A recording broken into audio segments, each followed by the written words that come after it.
Goeiemôre geliefdes en baie welkom by die volgende erediens hier by ons as gemeente NG Kempton Park Oos. Dit is altyd vir ons 'n voorreg om so deur middel van die internet bymekaar te kan kom en ook op die woord van die Here te kan fokus. Geliefdes, ek deel net graag een afkondiging. Die 13de April gaan ons 'n buitelug erediens by die kerk hou. Dit sal op die kerkgronde wees. So op die dag sal daar 2 eredienste wees. Die normale erediens om 9:00 in die kerk en dan op die kerkgronde ook om 9:00 sal ons dan die buitelug erediens hou. En basies wat dit behels is ons nooi alle ouers as ook kinders die wie betrokke is by die kategese om hierdie geleentheid saam te kom bywoon. Daar gaan 'n kort diens wees en geliefdes, dan gaan dit basies maar net 'n gesellige geleentheid wees waar die ouers saam bietjie kan kuier. Daar sal ietsie wees om te eet en te drink en daar gaan springkastele en weet nie wat alles vir die kinders wees om hulle besig te hou nie. So ons nooi almal van julle uit indien julle hierdie geleentheid wil bywoon. Julle is meer as welkom. Geliefdes, kom ons begin vanoggend se erediens in absolute afhanklikheid van die Here en ek lees vir ons 'n woording. So het die Here my God, die Heilige van Israel gesê: As julle bekeer en tot rus kom, sal julle gered word. Julle krag lê in stil wees en vertroue hê. Amen. Geliefdes, genade en vrede in oorvloed aan elkeen van julle. Dit kom van God die Vader, Jesus Christus die Seun, en deur die wonderlike werking en bystand van God die Heilige Gees. Kom ons gebruik hierdie geleentheid om saam te bid.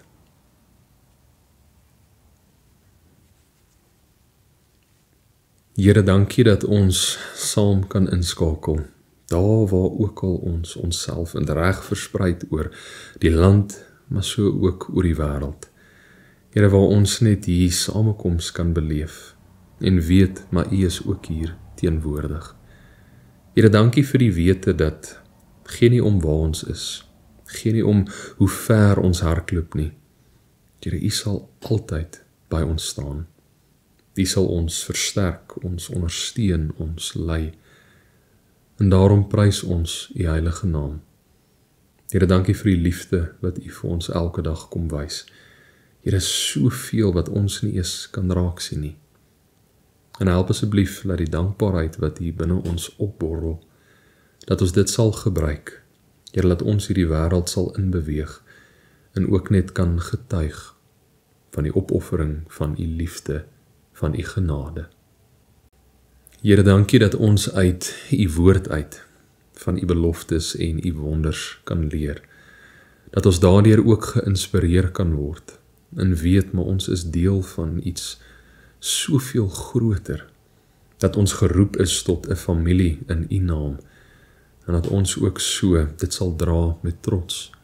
Here, laat ons U hande en voete in hierdie gebroke wêreld sal wees, waar elke dag ons oorweldig word deur die gejaagdheid, die chaos, dat ons sukkel. Here, help asseblief dat ons ook daar waar ons is 'n verskil probeer maak. Laat ons U lig sal skyn, dat ons 'n baken van lig sal wees. En dat ons almal rondom ons ook net die geleentheid kan gun, deur U Gees wat deur ons werk, dat hulle U waarheid sal kan raak sien. Maar Here, dan vra ek ook, wees met elkeen waar dinge dalk moeilik gaan. Here, waar ons regtig swaar dra aan sekere aspekte van die lewe. Ons is maar net 'n paar maande in die jaar en soveel van ons is uitgeput en moeg. En daar mag dalk nie enigsins lig aan die einde van die tonnel wees nie. Here, kom versterk ons, gee vir ons die nodige krag en ook net insig, dat ons nooit al die sleg, al die haat, al die pyn wat hier rondom ons is, dat ons nie dit sal beskou as U teenwoordigheid nie. Nee. Here, U liefde, U genade, U guns is altyd met ons. En daarvoor sê ons dankie. Here, dankie dat ons nou ook so uit U woord kan leer en seën ons dat die boodskap sal deurdring. In U naam alleen. Amen. Geliefdes, ons skriflesing vir vandag. Ons gaan bietjie later na die twee gedeeltes kyk. Eerstens gaan ons uit 1 Konings 19 lees, en dan sal ek later die erediens afsluit deur Psalm 46 te lees. Maar soos julle weet, dit sal op die skerm verskyn. Daar's klomp verskillende maniere wat ons tot God kan nader. Verskillende geestelike dissiplines of geloofsgewoontes om van te kies. Nou wat is 'n geestelike dissipline of 'n geloofsgewoonte? Baie eenvoudig, dit is 'n aktiwiteit, 'n gebruik of 'n gewoonte waardeur ons 'n verbintenis tot God maak en daarmee saam ook sy naam kan verheerlik. As voorbeeld, ons beleef God in die natuur. Wanneer ons sy ganse skepping aanskou, maak ons die verbintenis, maar dit wat ons besig is om waar te neem, of dit blare is, of die wind, of die see, of die berge, wat ook al, ons weet dat dit alles aan mekaar geweef is deur sy hande. Die Sabbat, of dit nou van Vrydag sononder tot Saterdag sononder gehou word, of op 'n Sondag, die beginsel bly staan, dat ergens deur die week ken ons 'n rusperiode aan God toe, waardeur ons vir hom kan dankie sê. Bybelstudie, om Bybel te lees, dagstukkies deur te werk. Om tot God te bid. Baie mense is lief daarvoor om joernaal te hou, te skryf oor die verbintenisse wat hulle tot God gemaak het. Om te vas, soos wat baie mense hierdie lydenstyd nou doen. En geliefdes, dit bring my soveel vreugde. Hierdie afgelope 2,5 weke wat ons nou al die lydenstyd in beweeg het soveel mense na my toe gekom en gesê, hulle as familie het doelbewus die keuse gemaak om hiervan of daarvan te vas. En deur dit het hulle 'n nuwe geloofsgewoonte gevorm. Om te gaan stap of te kan oefen, kan ook gesien word as 'n geestelike dissipline. Musiek, om die naam van die Here te kan verheerlik, poësie, om gedigte te lees van die Here of te skryf vir die Here, om kunstig te verkeer, te verf of iets uit ons eie hande te maak tot eer van die Here. Fotografie, om die pragt van God se skepping te probeer vasvang, alhoewel dit so moeilik is. Maar elke keer wanneer ons dan na daardie spesifieke foto kyk, die verbintenis is daar en ons verheerlik die naam van die Here. Maaltye, om dit meer te sien as bloot net 2 of 3 happies wat ons gou neem, maar God wat besig is om ons as sy kinders te voed. Getuienis te lewer, om vir vriende, familie, selgroep dalk, oop en eerlik te kan sê hoe die Here deurgedring het tot een se lewe. Die verskillende sakramente waarvan ons gebruik maak, die doop, die nagmaal, om iets vir iemand te gee wat minder bevoorreg is, te luister na iemand wat bloot net bietjie moet ontlaai, 'n vriend of 'n familielid dalk te help deur moeilike omstandighede. Geliefdes, die lys gaan amper oneindig aan van die verskillende geestelike dissiplines wat ons deel van ons alledaagse lewe kan maak. Maar ek wil vanoggend by 'n spesifieke geestelike dissipline stil staan. Een wat in alle eerlikheid soveel waarde dra tot ons verhouding met God, een wat op 'n daaglikse basis beoefen kan word, en inteendeel moedig ek elkeen van julle aan om dit so te probeer inkorporeer.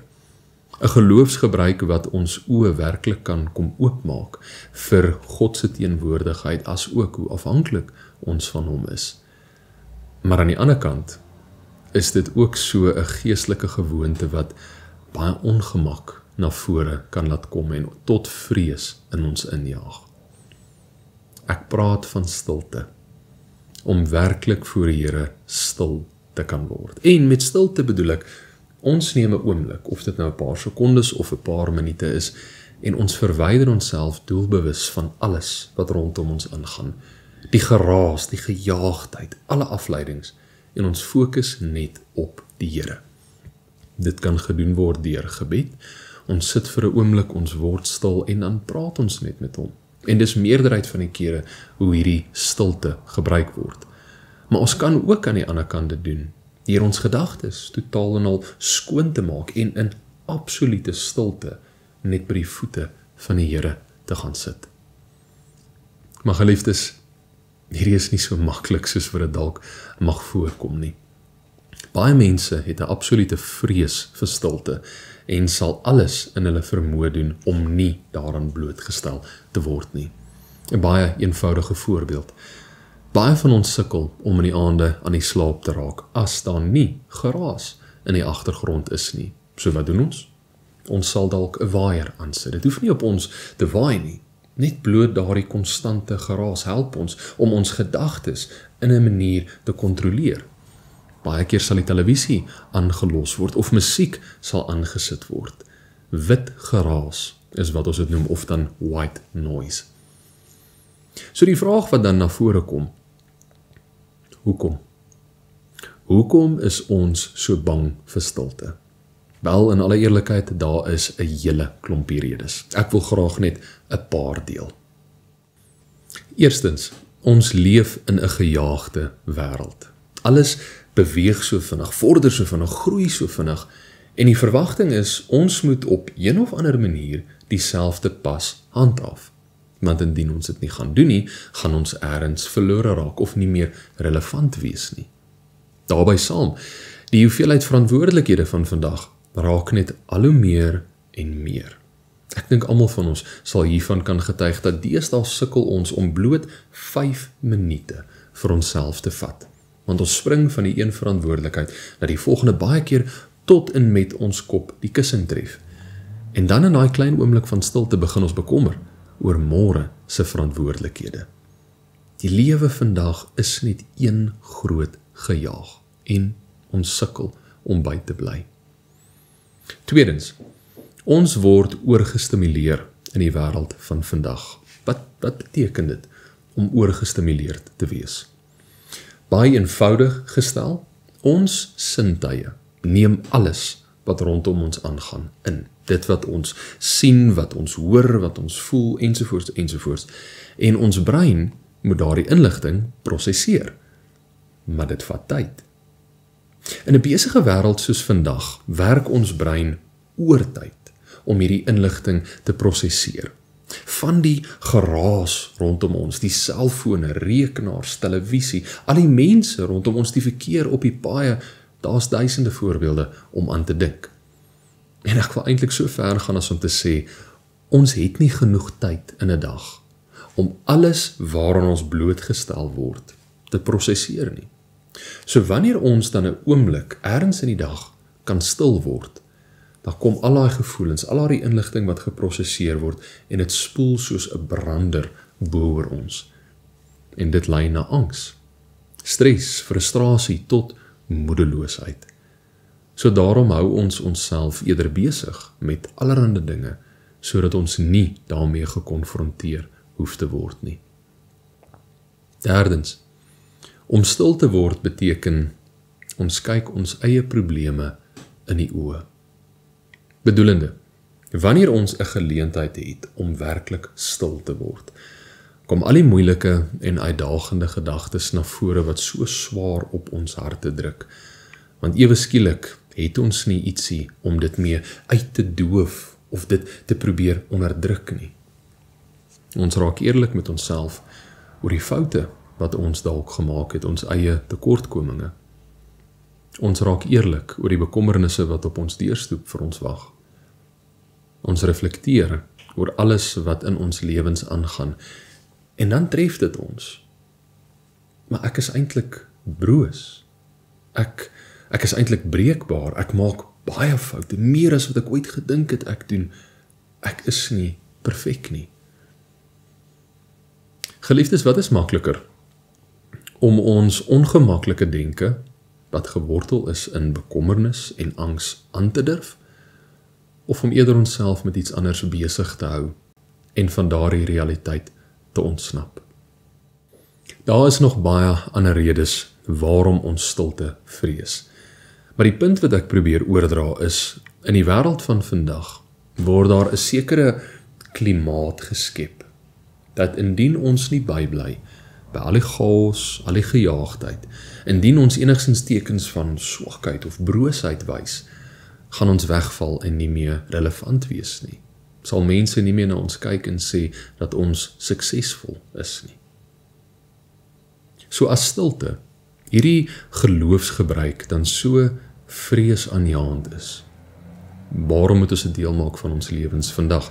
Hoe kan iets wat so kommerwekkend is, ons help om ons verhouding met God te versterk?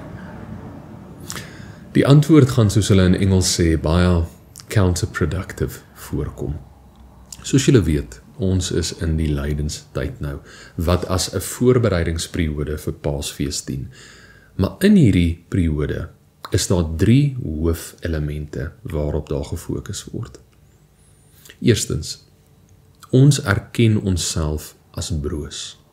Ons gaan uit ons pad uit en ons is eerlik met onsself oor ons probleme, oor ons tekortkominge. Ons spandeer tyd waar ons tot die Here keer en vir hom sê, maar Here, hier het ek 'n fout gemaak. Daar het ek iemand seer gemaak, meer as wat ek van plan was om te doen, maar dit is hoe dit uitgedraai het. Hier val ek kort van dit wat U van my verwag. En dit is uiters moeilik.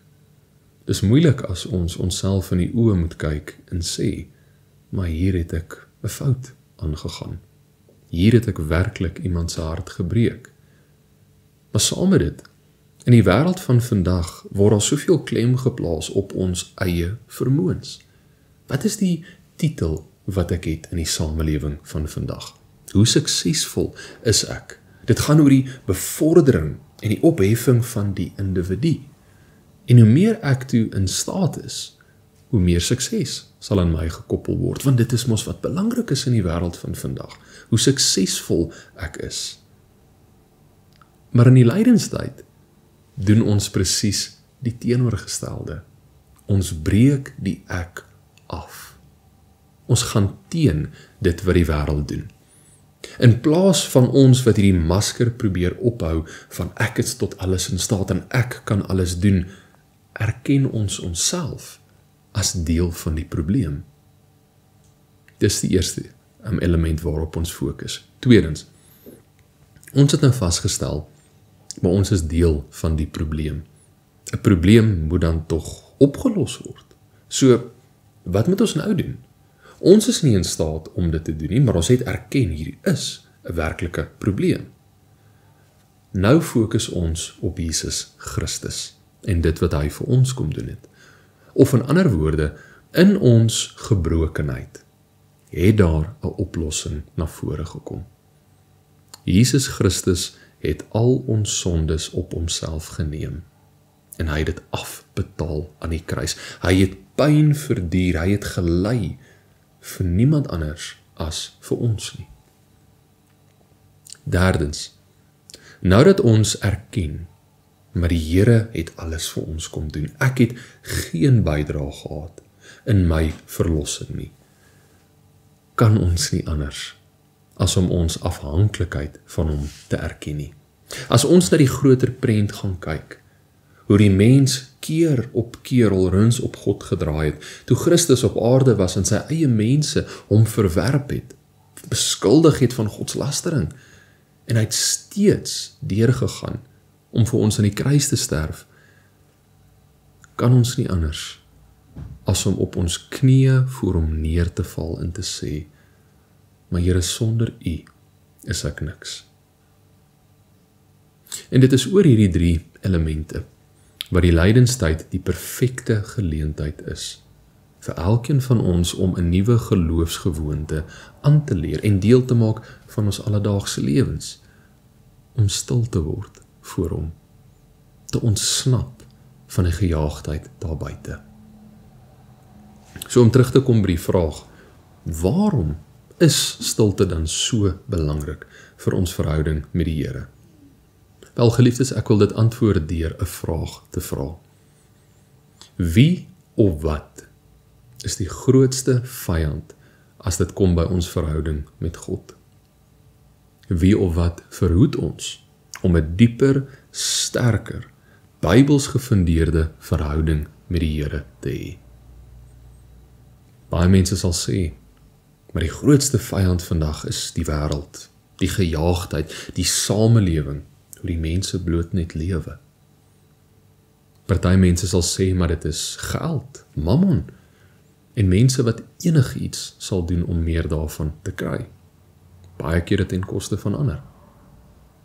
Party sal sê, maar nee, ons grootste vyand is nie gelowiges of ander gelowiges.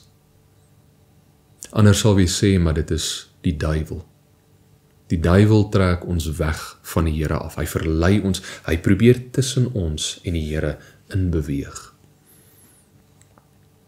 Die grootste vyand, as dit kom by ons verhouding met die Here, is ek. Die ek as individu. Ek wat kies om eerder my waarde te bepaal volgens die samelewing van vandag en nie die Here nie. Ek wat kies om die skatte van die aarde by mekaar te probeer maak en nie te fokus op wat die Here van my verwag nie. Ek wat kies om meer te vertrou op my eie vermoëns en nie op die Here nie. Ek wat kies om te sondig. Ons grootste vyand, as dit kom by ons verhouding met die Here, is ek self. Maar dit is hoekom stilte so spesiaal is. Want wanneer ons in stilte voor God keer, erken ons hierdie ek, wat in die pad staan tussen my en die Here. Erken ons eie gebrokenheid, en reik ons uit na die Here toe, en ons sê vir hom, help my.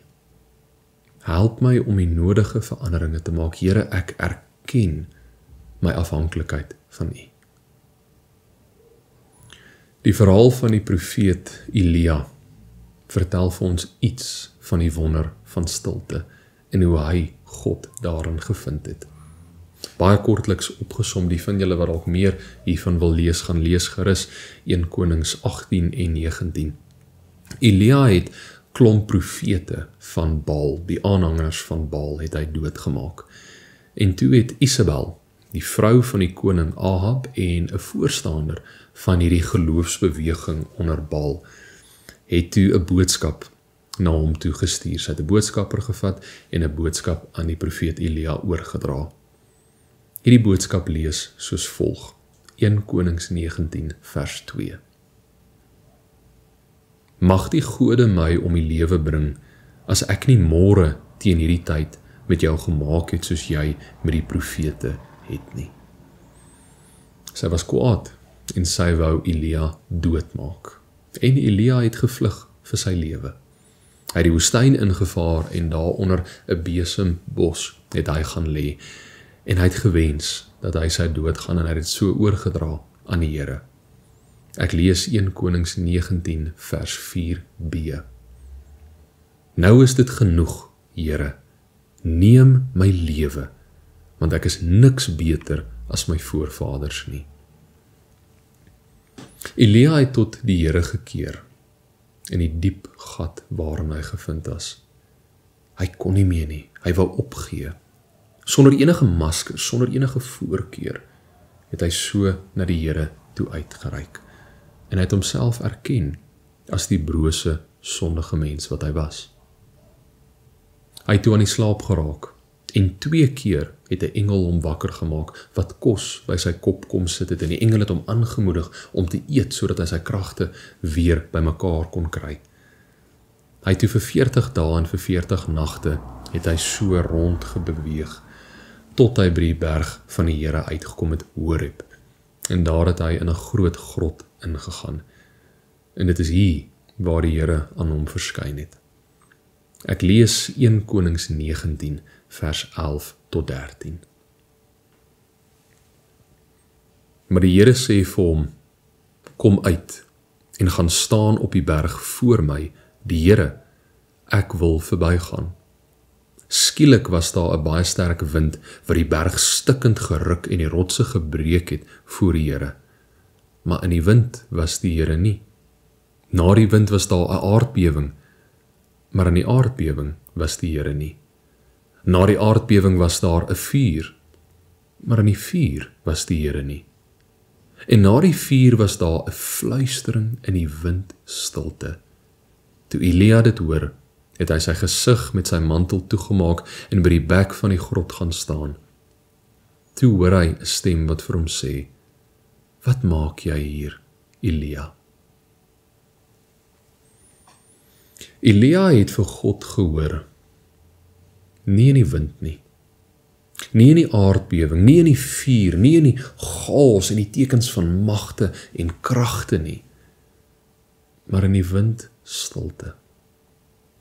Dit is in hierdie stilte, na Elia wat homself so aan die Here oopgemaak het, sy broosheid voor hom bekend gemaak het, wat hy die stem van die Here kon hoor.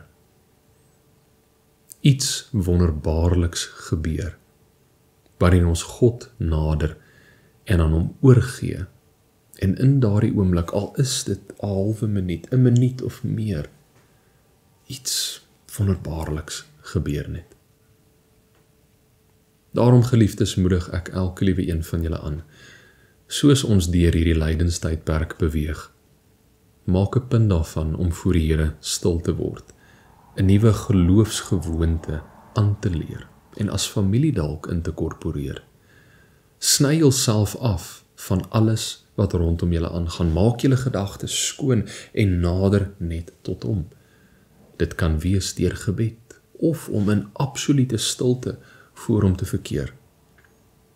En wanneer angs en bekommernis intree, moenie daarvan vlug nie, want dis gewoonlik wat ons doen.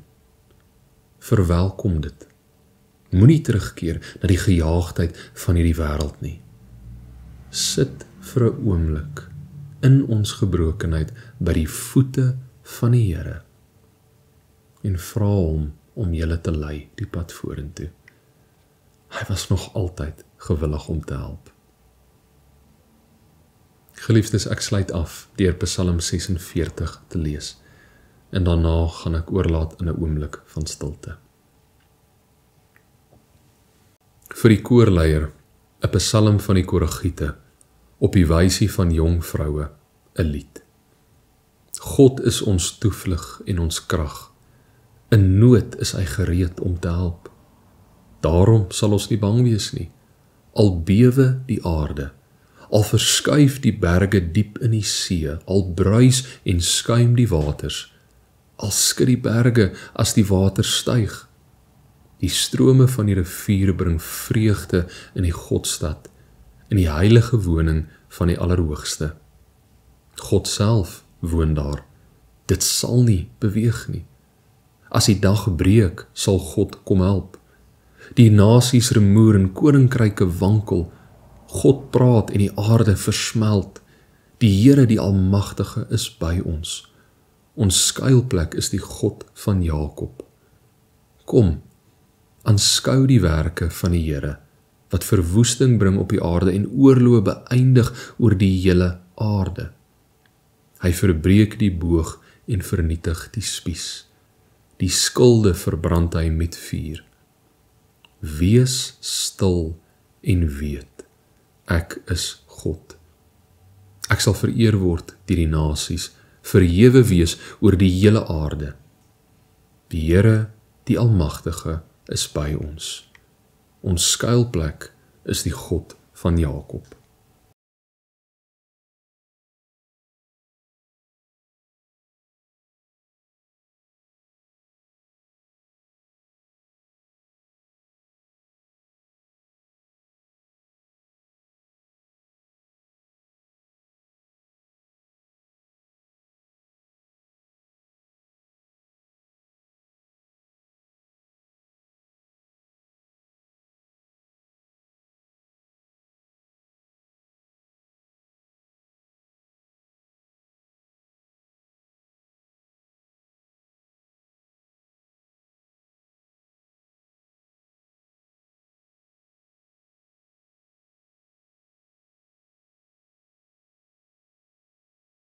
Here, dankie vir 'n geleentheid waar ons werklik kon stil word. Here, waar ons by u voete kan gaan neerlê. Help asseblief dat ons dit as ons tuiste sien. Dat ons daardeur ook net ons afhanklikheid van u kan erken. Maar dat ons oop en eerlik sal wees oor daar waar ons kortval. Here, dit is nie maklik nie en daarom vra ons vir u om ons hiermee te help. Maar laat ons hierdie geloofsgebruik van stilte deel van ons lewe sal maak, deel van ons verhouding met U, en dat ons daardeur net nader en nader aan U sal groei. Ons prys U naam. Amen. Geliefdes, ontvang die seën van die Here. Die genade van ons Here Jesus Christus en die liefde van God ons Vader en die teenwoordigheid van die Heilige Gees wat ons sal versterk, bemoedig en lei, sal by elkeen van julle wees tot in lengte van dae. Amen.